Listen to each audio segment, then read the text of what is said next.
मेरी एक जेब थी कणिका, जिसके साथ मैं खूब मजे करता था। मेरे और उसके बीच जो कुछ भी होता, वो कणिका अपनी सहेली को बता दिया करती थी। धीरे धीरे उसकी सहेली को भी उसकी बातें सुनकर मजा आने लगा और उसका भी मन करने लगा। तो एक दिन वो मेरे पास आई और फिर, मेरा नाम राज है और मेरी उम्र 19 साल है। मेरे घर के पास संध्या नाम की लड़की रहती थी। वो भी 19 साल की थी। उसकी सहेली मेरी जीएफ थी। उसका नाम कणिका था।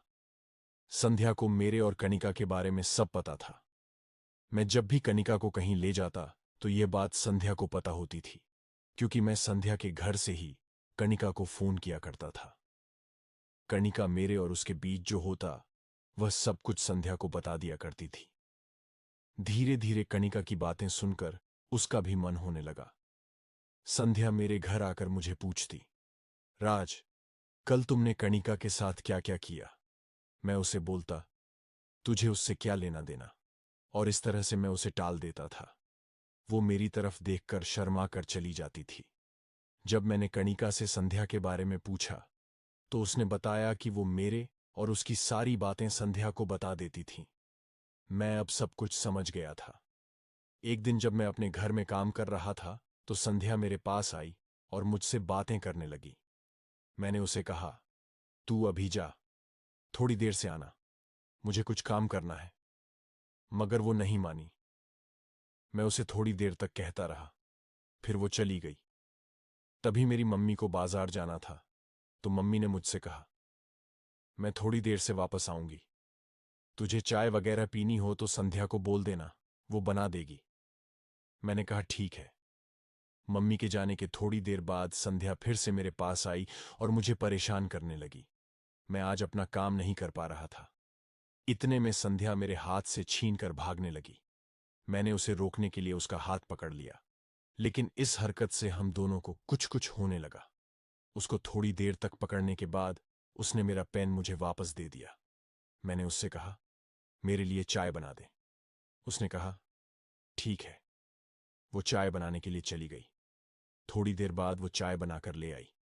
उसने मुझे चाय दी और कहा, मैं घर जा रही हूं। मैंने कहा, रुकना, चाय तो पीने दे, उसके बाद चली जाना। उसने कहा, ठीक है, पी लो। मैं उसे अपने कमरे में ले गया। वो मेरे कमरे में आकर चुपचाप खड़ी हो गई। मैंने उससे पूछा, तेरी कणिका से कोई बात हुई है क्या? उसने कहा, नहीं। फिर मैंने उसको कहा, तू कणिका को फोन करके यहां बुला ले। उसने कहा कि वो यहां पर क्यों बुला रहे हो? मैंने कहा, मम्मी नहीं है ना, इसलिए। उसने कहा, ठीक है, मैं उसे फोन करके आती हूं। मैंने कहा, रुक। मेरे कहने से वो रुक गई और कहने लगी, बोलिए, क्या कह रहे हो? मैंने उससे पूछा, कणिका तुझे क्या क्या बताती है? तो उसने शर्माते हुए कहा, कुछ नहीं। मैं समझ गया कि यह मुझसे बोलने में डर रही है।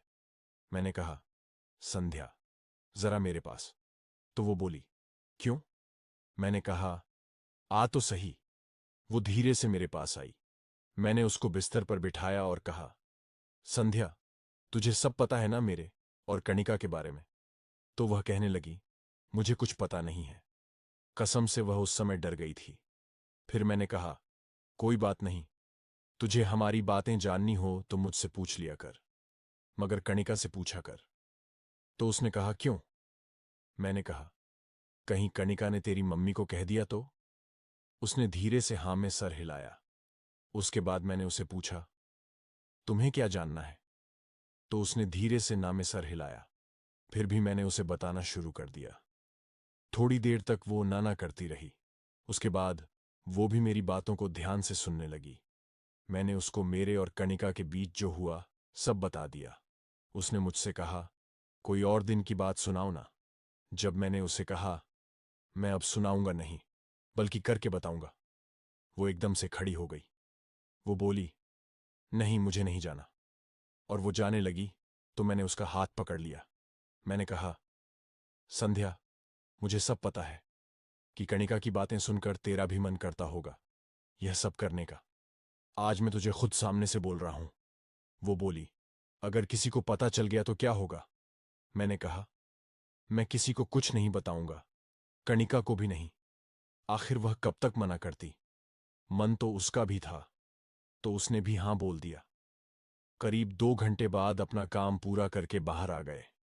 थोड़ी देर तक हमने बातें की और उसके बाद संध्या अपने घर चली गई। उस दिन के बाद संध्या का जब भी मन करता वह मेरे घर आ जाती और हम दोनों खूब मस्ती करते।